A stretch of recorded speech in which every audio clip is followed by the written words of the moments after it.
اللهم صل على محمد وعلى آل محمد كما صليت على إبراهيم وعلى آل إبراهيم إنك حميد مجيد اللهم بارك على محمد وعلى آل محمد كما باركت على إبراهيم وعلى آل إبراهيم إنك حميد مجيد۔ حضرت بلال رضی اللہ تعالی عنہ سے ایک صاحب نے پوچھا کہ حضور اقدس صلی اللہ علیہ وسلم کی آخرجات کی کیا صورت ہوتی تھی؟ حضرت بلال رضی اللہ تعالی عنہ نے فرمایا کہ حضور صلی اللہ علیہ وسلم کے پاس کچھ جمع تو رہتا ہی نہیں تھا، یہ خدمت میرے سپرد تھی جس کی صورت یہ تھی کہ کوئی مسلمان بھوکا آتا تو حضور اقدس صلی اللہ علیہ وسلم مجھے ارشاد فرما دیتے، میں کہیں سے قرض لے کر اس کو کھانا کھلا دیتا۔ کوئی ننگا آتا تو مجھے ارشاد فرما دیتے، میں کسی سے قرض لے کر اس کو کپڑا بنا دیتا۔ یہ صورت ہوتی رہتی تھی۔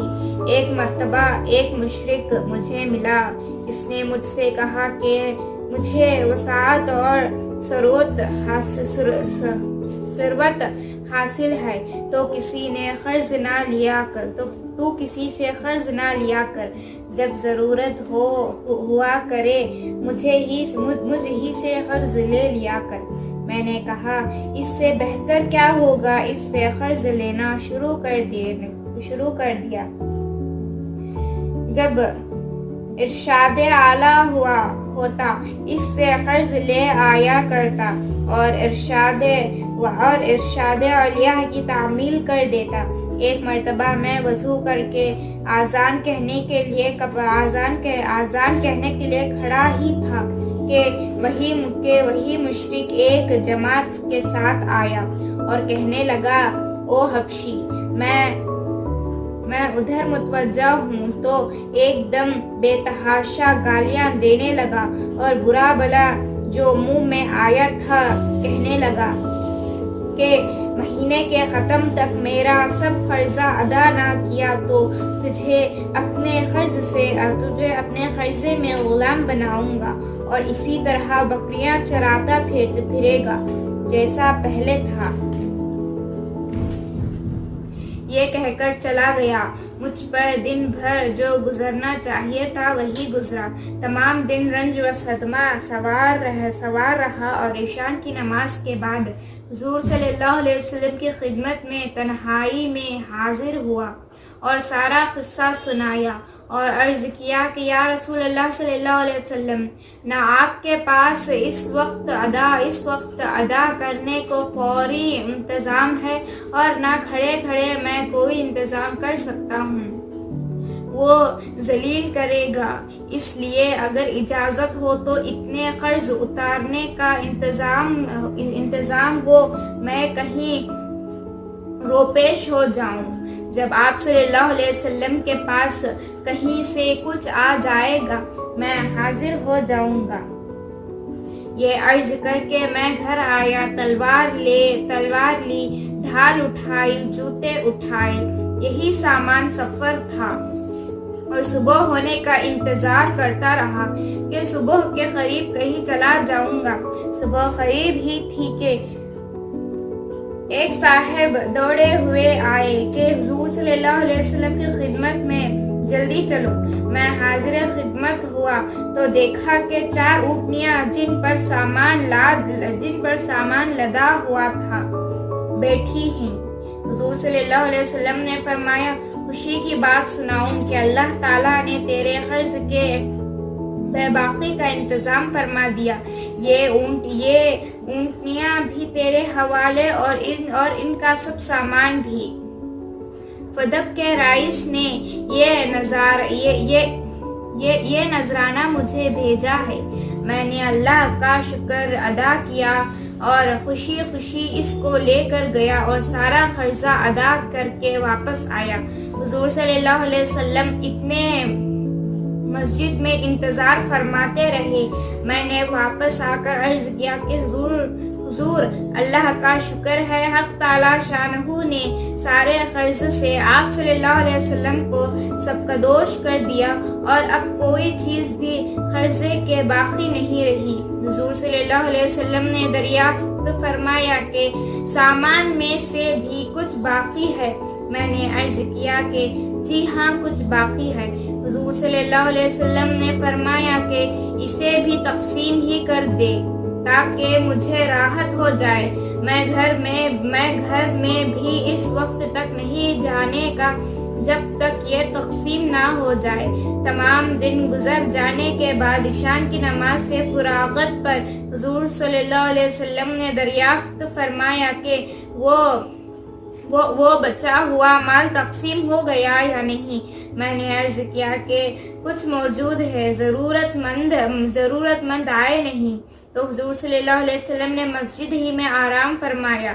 دوسرے دن عشاء کے بعد پھر حضور صلی اللہ علیہ وسلم نے فرمایا کہو جی کچھ ہے۔ میں نے عرض کیا کہ اللہ جل شانہ نے آپ کو راحت عطا فرمائی کہ وہ سب نمٹ گیا۔ حضور صلی اللہ علیہ وسلم نے اللہ جل جلالہ کی حمد و ثنا فرمائی۔ حضور صلی اللہ علیہ وسلم کو یہ ڈر ہوا کہ خدا نخواستہ موت آ جائے اور کچھ حصہ مال کا آپ کے ملک میں رہے۔ اس کے بعد گھروں میں تشریف لے گئے اور بیویوں سے ملے۔ اللہ والوں کی یہ بھی خواہش رہتی ہے کہ ان کے ملک میں مال و متاع کچھ نہ رہا۔ پھر حضور صلی اللہ علیہ وسلم کا تو کیا پوچھنا، جو سارے نبیوں کے سردار ہیں، سارے اولیاء کے سرتاج۔ حضور صلی اللہ علیہ وسلم کو اس کی خواہش کیوں نہ ہوتی کہ میں دنیا سے بالکل فارغ ہو جاؤں۔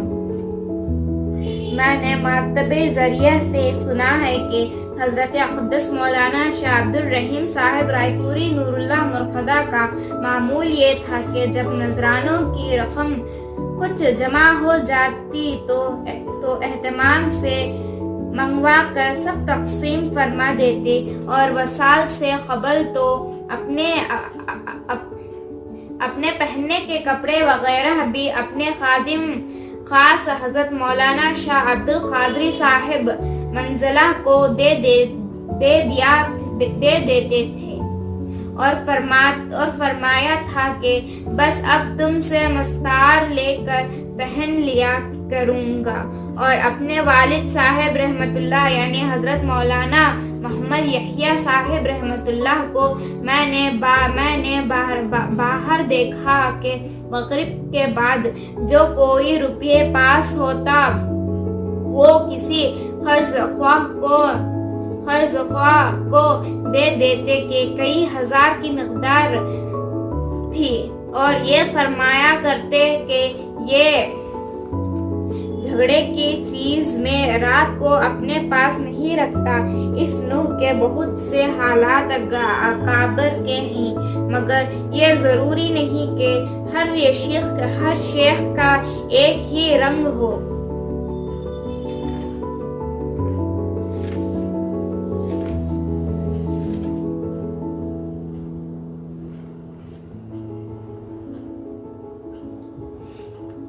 تعالیٰ شانہ ارشاد فرماتے ہیں کہ جو شخص میرے کسی ولی سے دشمنی کرتا ہے میری طرف سے اس کو لڑائی کا اعلان ہے، اور کوئی شخص میرے قرب اس چیز کی بنسبت زیادہ حاصل نہیں کر سکتا جو میں نے اس پر فرض کی ہے، یعنی سب سے زیادہ قریب اور نزدیک مجھ سے فرائض کے ادا کرنے سے حاصل ہوتی ہے، اور نوافل کی وجہ سے بندہ مجھ سے قریب ہوتا رہتا ہے، یہاں تک کہ میں اس کو اپنا محبوب بنا لیتا ہوں، تو پھر میں اس کا کان بن جاتا ہوں جس سے سنے، اور اس کی آنکھ بن جاتا ہوں جس سے وہ دیکھے، اور اس کا ہاتھ بن جاتا ہوں جس سے وہ کسی چیز کو پکڑے، اور اس کا پاؤں بن جاتا ہوں جس سے وہ چلے۔ اگر وہ مجھ سے کچھ مانگتا ہے تو میں اس کو عطا کرتا ہوں، اور کسی چیز سے پناہ چاہتا ہے تو پناہ دیتا ہوں۔ فائدہ: آنکھ کان بن جانے کا مطلب یہ ہے کہ اس کا دیکھنا، سننا، چلنا پھرنا سب میری خوشی کے تابع بن جاتا ہے، اور کوئی بات بھی میرے خلاف مرضی نہیں ہوتی۔ کس قدر خوش نصیب ہیں وہ لوگ جن کو فرائض کے بعد نوافل پر کثرت کی توفیق ہو اور یہ دولت نصیب ہو جائے۔ اللہ تعالیٰ اپنے فضل سے مجھے اور میرے دوستوں کو بھی نصیب فرمائے۔ حضور صلی اللہ علیہ وسلم کا تمام رات نماز پڑھنا۔ ایک شخص نے حضرت عائشہ رضی اللہ تعالی عنہ سے دریافت کیا کہ حضور صلی اللہ اللهم صل على محمد وعلى آل محمد كما صليت على إبراهيم وعلى آل إبراهيم إنك حميد مجيد اللهم بارك على محمد وعلى آل محمد كما باركت على إبراهيم وعلى آل إبراهيم إنك حميد مجيد۔ حضرت بلال رضی اللہ تعالیٰ عنہ سے ایک صاحب نے پوچھا کہ حضور اقدس صلی اللہ علیہ وسلم کی اخراجات کی کیا صورت ہوتی تھی؟ حضرت بلال رضی اللہ تعالیٰ عنہ نے فرمایا کہ حضور صلی اللہ علیہ وسلم کے پاس کچھ جمع تو رہتا ہی نہیں تھا، یہ خدمت میرے سپرد تھی، جس کی صورت یہ تھی کہ کوئی مسلمان بھوکا آتا تو حضور اقدس صلی اللہ علیہ وسلم مجھے ارشاد فرما دیتے، میں کہیں سے قرض لے کر اس کو کھانا کھلا دیتا۔ کوئی ننگا آتا تو مجھے ارشاد فرما دیتے، میں کسی سے قرض لے کر اس کو کپڑا بنا دیتا۔ یہ صورت ہوتی رہتی تھی۔ ایک مرتبہ ایک مشرک مجھے ملا، اس نے مجھ سے کہا کہ مجھے وسعت اور ثروت حاصل ہے تو کسی سے قرض نہ لیا کر، جب ضرورت ہوا کرے مجھ ہی سے قرض لے لیا کر۔ میں نے کہا اس سے بہتر کیا ہوگا، اس سے قرض لینا شروع کر دیا۔ جب ارشاد اعلیٰ ہوتا اس سے قرض لے آیا کرتا اور ارشاد علیہ کی تعمیل کر دیتا۔ ایک مرتبہ میں وضو کر کے آذان کہنے کے لیے کھڑا ہی تھا کہ وہی مشرک ایک جماعت کے ساتھ آیا اور کہنے لگا، او حبشی، میں ادھر متوجہ ہوں، تو ایک دم بے تحاشا گالیاں دینے لگا اور برا بلا جو منہ میں آیا تھا کہنے لگا کہ مہینے کے ختم تک میرا سب قرضہ ادا نہ کیا تو تجھے اپنے قرضے میں غلام بناؤں گا اور اسی طرح بکریاں چراتا پھرے گا جیسا پہلے تھا۔ یہ کہہ کر چلا گیا۔ مجھ پر دن بھر جو گزرنا چاہیے تھا وہی گزرا۔ تمام دن رنج و صدمہ سوار رہا اور عشاء کی نماز کے بعد حضور صلی اللہ علیہ وسلم کی خدمت میں تنہائی میں حاضر ہوا اور سارا قصہ سنایا اور عرض کیا کہ یا رسول اللہ صلی اللہ علیہ وسلم، نہ آپ کے پاس اس وقت ادا کرنے کو فوری انتظام ہے اور نہ کھڑے میں کوئی انتظام کر سکتا ہوں، وہ ذلیل کرے گا، اس لیے اگر اجازت ہو تو اتنے قرض اتارنے کا انتظام ہو، میں کہیں روپیش ہو جاؤں۔ جب آپ صلی اللہ علیہ وسلم کے پاس کہیں سے کچھ آ جائے گا میں حاضر ہو جاؤں گا۔ یہ عرض کر کے میں گھر آیا، تلوار لی، ڈھال اٹھائی، جوتے اٹھائے، یہی سامان سفر تھا اور صبح ہونے کا انتظار کرتا رہا کہ صبح کے قریب کہیں چلا جاؤں گا۔ صبح قریب ہی تھی کہ ایک صاحب دوڑے ہوئے آئے کہ حضور صلی اللہ علیہ وسلم کی خدمت میں جلدی چلو۔ میں حاضر خدمت ہوا تو دیکھا کہ 4 اونٹنیاں جن پر سامان لدا ہوا تھا بیٹھی ہیں۔ حضور صلی اللہ علیہ وسلم نے فرمایا، خوشی کی بات سناؤں کہ اللہ تعالیٰ نے تیرے قرض کے بے باقی کا انتظام فرما دیا، یہ اونٹنیاں بھی تیرے حوالے اور ان کا سب سامان بھی۔ فدق کے رئیس نے یہ نذرانہ مجھے بھیجا ہے، میں نے اللہ کا شکر ادا کیا اور خوشی اس کو لے کر گیا اور سارا قرضہ ادا کر کے واپس آیا۔ حضور صلی اللہ علیہ وسلم اتنے مسجد میں انتظار فرماتے رہے۔ میں نے واپس آ کر عرض کیا کہ حضور اللہ کا شکر ہے، حق تعالی شانہ نے سارے قرض سے آپ صلی اللہ علیہ وسلم کو سب قدوش کر دیا اور اب کوئی چیز بھی قرضے کے باقی نہیں رہی۔ حضور صلی اللہ علیہ وسلم نے دریافت فرمایا کہ سامان میں سے بھی کچھ باقی ہے؟ میں نے عرض کیا کہ جی ہاں کچھ باقی ہے۔ حضور صلی اللہ علیہ وسلم نے فرمایا کہ اسے بھی تقسیم ہی کر دے تاکہ مجھے راحت ہو جائے۔ میں گھر میں بھی اس وقت تک نہیں جانے کا جب تک یہ تقسیم نہ ہو جائے۔ تمام دن گزر جانے کے بعد عشاء کی نماز سے فراغت پر حضور صلی اللہ علیہ وسلم نے دریافت فرمایا کہ وہ بچا ہوا مال تقسیم ہو گیا یا نہیں۔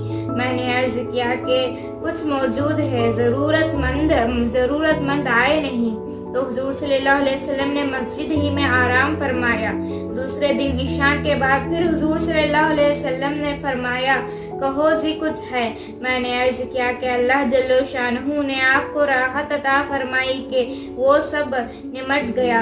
حضور صلی اللہ علیہ وسلم نے اللہ جل جلالہ کی حمد و ثنا فرمائی۔ حضور صلی اللہ علیہ وسلم کو یہ ڈر ہوا کہ خدا نخواستہ موت آ جائے اور کچھ حصہ مال کا آپ کے ملک میں رہے۔ اس کے بعد گھروں میں تشریف لے گئے اور بیویوں سے ملے۔ اللہ والوں کی یہ بھی خواہش رہتی ہے کہ ان کے ملک میں مال و متاع کچھ نہ رہا۔ پھر حضور صلی اللہ علیہ وسلم کا تو کیا پوچھنا، جو سارے نبیوں کے سردار ہی، سارے اولیاء کے سرتاج۔ حضور صلی اللہ علیہ وسلم کو اس کی خواہش کیوں نہ ہوتی کہ میں دنیا سے بالکل فارغ ہو جاؤں۔ میں نے مکتب ذریعہ سے سنا ہے کہ حضرت اقدس مولانا شاہ عبد الرحیم صاحب رائے پوری نور اللہ مرقدہ کا معمول یہ تھا کہ جب نذرانوں کی رقم کچھ جمع ہو جاتی تو اہتمام سے منگوا کر سب تقسیم فرما دیتے اور وصال سے قبل تو اپنے پہننے کے کپڑے وغیرہ بھی اپنے خادم خاص حضرت مولانا شاہ عبد القادری صاحب منزلہ کو دے دیتے تھے اور فرمایا تھا کہ بس اب تم سے مستار لے کر پہن لیا کروں گا۔ اور اپنے والد صاحب رحمت اللہ یعنی حضرت مولانا محمد یحییٰ صاحب رحمت اللہ کو میں نے باہر دیکھا کہ مغرب کے بعد جو کوئی روپیے پاس ہوتا وہ کسی قرض خواہ کو دے دیتے کہ کئی ہزار کی مقدار تھی اور یہ فرمایا کرتے کہ یہ جھگڑے کی چیز میں رات کو اپنے پاس نہیں رکھتا۔ اس نوع کے بہت سے حالات اکابر کے ہیں، مگر یہ ضروری نہیں کہ ہر شیخ کا ایک ہی رنگ ہو۔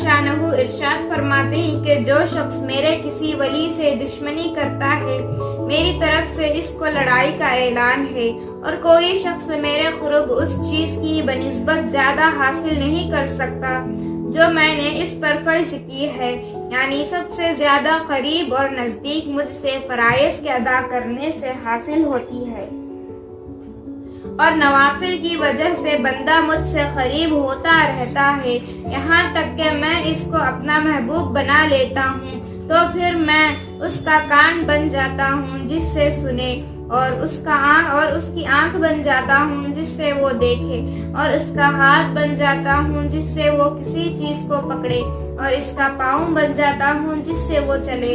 اگر وہ مجھ سے کچھ مانگتا ہے تو میں اس کو عطا کرتا ہوں، اور کسی چیز سے پناہ چاہتا ہے تو پناہ دیتا ہوں۔ فائدہ: آنکھ کان بن جانے کا مطلب یہ ہے کہ اس کا دیکھنا، سننا، چلنا پھرنا سب میری خوشی کے تابع بن جاتا ہے، اور کوئی بات بھی میرے خلاف مرضی نہیں ہوتی۔ کس قدر خوش نصیب ہیں وہ لوگ جن کو فرائض کے بعد نوافل پر کثرت کی توفیق ہو اور یہ دولت نصیب ہو جائے۔ اللہ تعالیٰ اپنے فضل سے مجھے اور میرے دوستوں کو بھی نصیب فرمائے۔ حضور صلی اللہ علیہ وسلم کا تمام رات نماز پڑھنا۔ ایک شخص نے حضرت عائشہ رضی اللہ تعالی عنہ سے دریافت کیا کہ حضور صلی اللہ اللهم صل على محمد وعلى آل محمد كما صليت على إبراهيم وعلى آل إبراهيم إنك حميد مجيد اللهم بارك على محمد وعلى آل محمد كما باركت على إبراهيم وعلى آل إبراهيم إنك حميد مجيد۔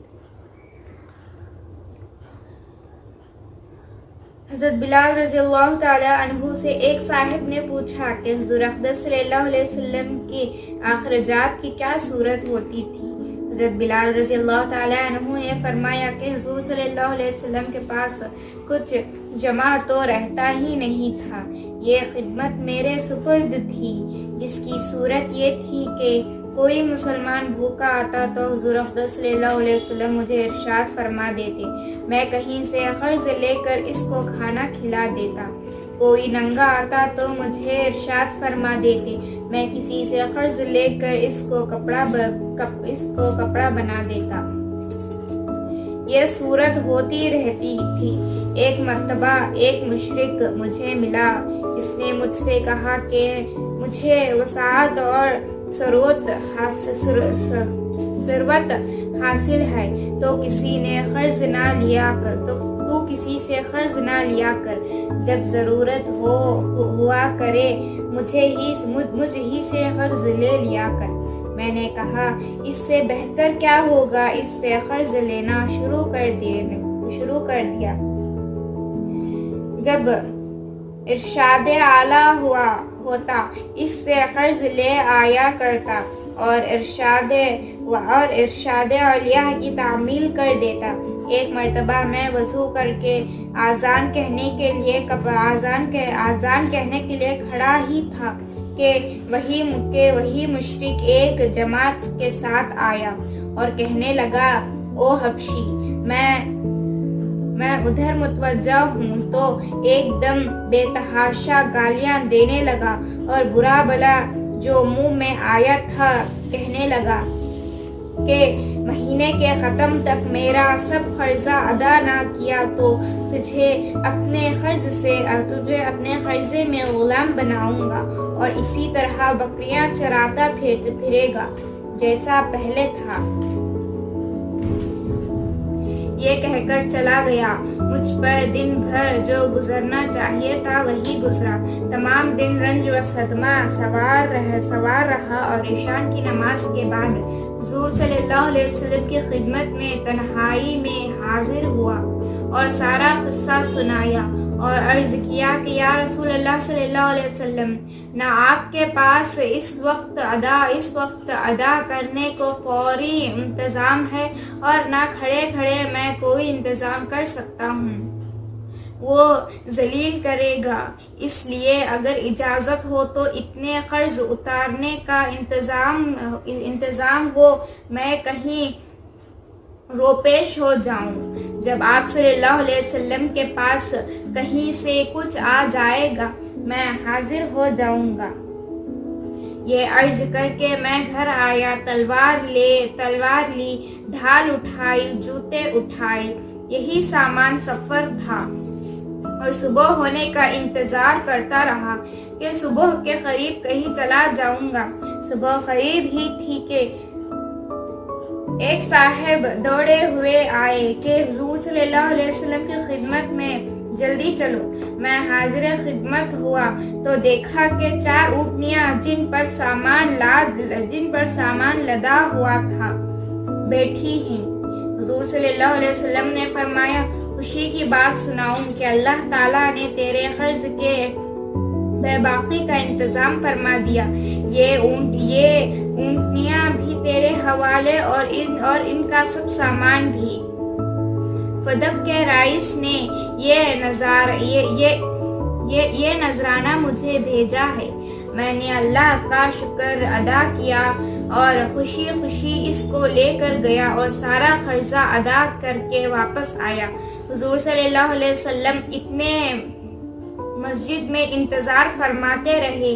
میں نے واپس آ کر عرض کیا کہ حضور اللہ کا شکر ہے، حق تعالی شانہ نے سارے قرض سے آپ صلی اللہ علیہ وسلم کو سب قدوش کر دیا اور اب کوئی چیز بھی قرضے کے باقی نہیں رہی۔ حضور صلی اللہ علیہ وسلم نے دریافت فرمایا کہ سامان میں سے بھی کچھ باقی ہے؟ میں نے عرض کیا کہ جی ہاں کچھ باقی ہے۔ حضور صلی اللہ علیہ وسلم نے فرمایا کہ اسے بھی تقسیم ہی کر دے تاکہ مجھے راحت ہو جائے۔ میں گھر میں بھی اس وقت تک نہیں جانے کا جب تک یہ تقسیم نہ ہو جائے۔ تمام دن گزر جانے کے بعد عشاء کی نماز سے فراغت پر حضور صلی اللہ علیہ وسلم نے دریافت فرمایا کہ وہ بچا ہوا مال تقسیم ہو گیا یا نہیں؟ میں نے عرض کیا کہ کچھ موجود ہے، ضرورت مند آئے نہیں۔ تو حضور صلی اللہ علیہ وسلم نے مسجد ہی میں آرام فرمایا۔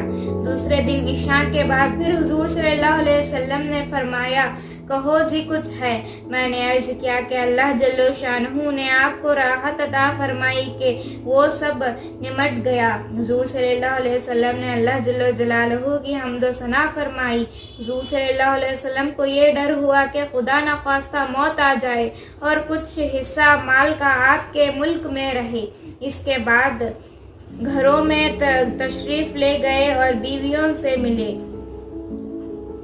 اللہ والوں کی یہ بھی خواہش رہتی ہے کہ ان کے ملک میں مال و متاع کچھ نہ رہا۔ پھر حضور صلی اللہ علیہ وسلم کا تو کیا پوچھنا، جو سارے نبیوں کے سردار ہیں، سارے اولیاء کے سرتاج۔ حضور صلی اللہ علیہ وسلم کو اس کی خواہش کیوں نہ ہوتی کہ میں دنیا سے بالکل فارغ ہو جاؤں۔ میں نے مکتبے ذریعہ سے سنا ہے کہ حضرت اقدس مولانا شاہ عبد الرحیم صاحب رائے پوری نور اللہ مرقدہ کا معمول یہ تھا کہ جب نذرانوں کی رقم کچھ جمع ہو جاتی تو اہتمام سے منگوا کر سب تقسیم فرما دیتے اور وصال سے قبل تو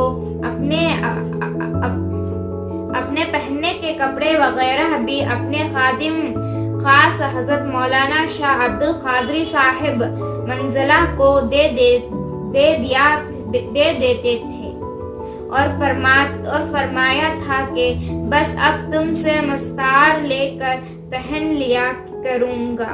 اور اپنے والد صاحب رحمت اللہ یعنی حضرت مولانا محمد یحییٰ صاحب رحمت اللہ کو میں نے باہر دیکھا کہ مغرب کے بعد جو کوئی روپے پاس ہوتا وہ کسی قرض خواہ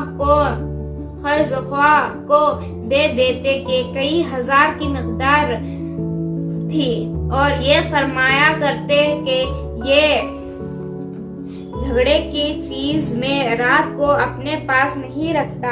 اس نوع کے بہت سے حالات اکابر کے ہیں، مگر یہ ضروری نہیں کہ ہر شیخ کا ایک ہی رنگ ہو۔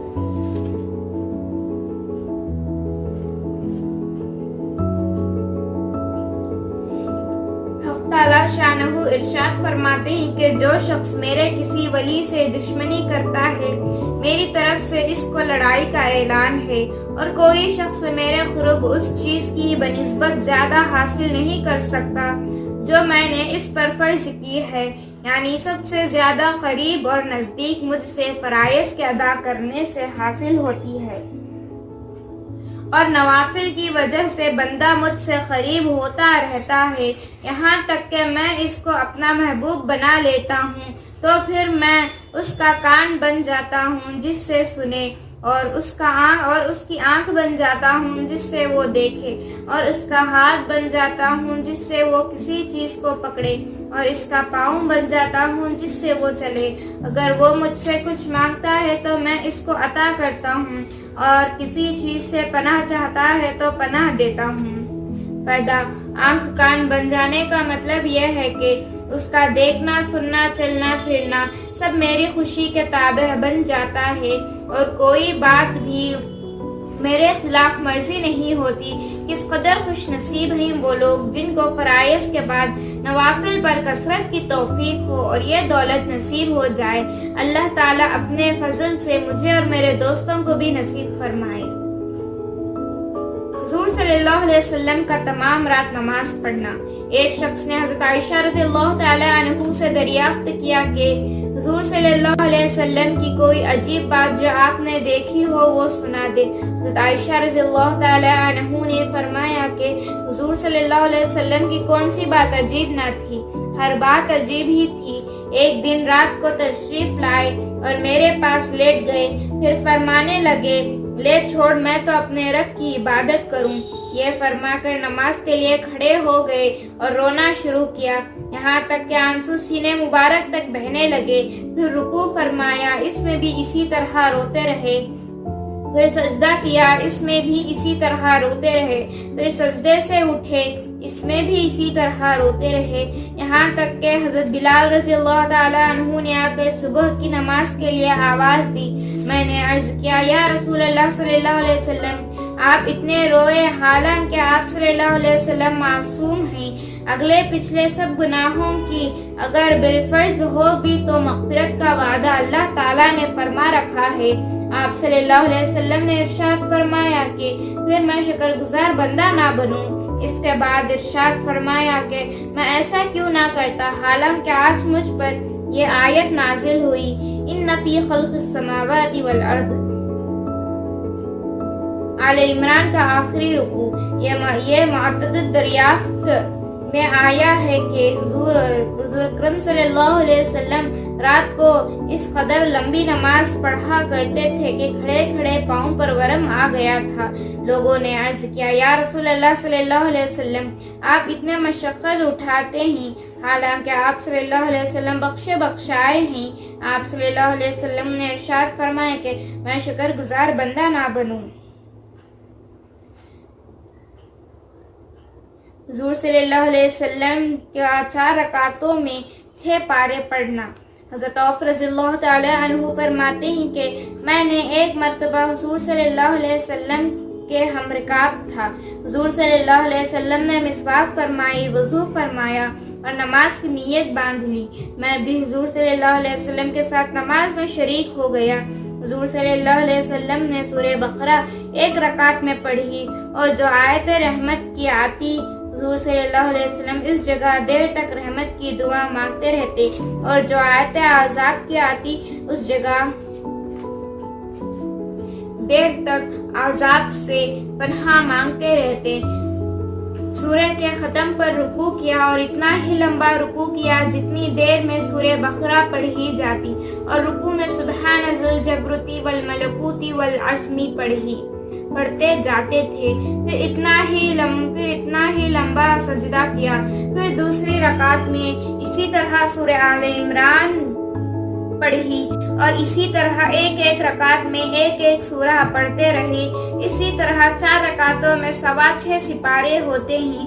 یہ کتنی بھی لمبی نماز ہوئی ہوگی جس میں ہر آیت رحمت اور آیت عذاب پر دیر تک دعا کا مانگنا، اور پھر اتنا ہی لمبا رکوع اور سجدہ تھا۔ حضرت حذیفہ رضی اللہ تعالی عنہ بھی اپنا ایک قصہ حضور صلی اللہ علیہ وسلم کے ساتھ نماز پڑھنے کا اسی طرح سے نقل کرتے ہیں اور فرماتے ہیں کہ 4 رکعتوں میں 4 سورتیں سورہ بقرہ سے لے کر سورہ مائدہ کے ختم تک پڑھے۔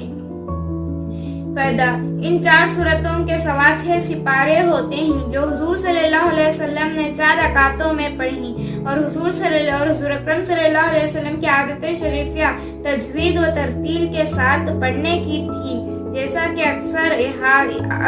اکثر احادیث میں ہے۔ اس کے ساتھ ہی ہر آیت رحمت اور آیت عذاب پر ٹھہرنا اور دعا مانگنا، پھر اتنا ہی لمبا رکوع سجدہ۔ اس سے اندازہ ہو سکتا ہے کہ اس طرح 4 رکعت میں کس قدر وقت خرچ ہوا ہوگا۔ بعض مرتبہ حضور اقدس صلی اللہ علیہ وسلم نے 1 رکعت میں سورہ بقرہ، آل عمران، مائدہ 3 سورتیں پڑھی جو تقریباً 5 پارے ہوتے ہیں۔ یہ جب ہی ہو سکتا ہے جب نماز میں چین اور آنکھوں کی ٹھنڈک نصیب ہو جائے۔ نبی کریم صلی اللہ علیہ وسلم کا پاک ارشاد ہے کہ میری آنکھوں کی ٹھنڈک نماز میں ہے۔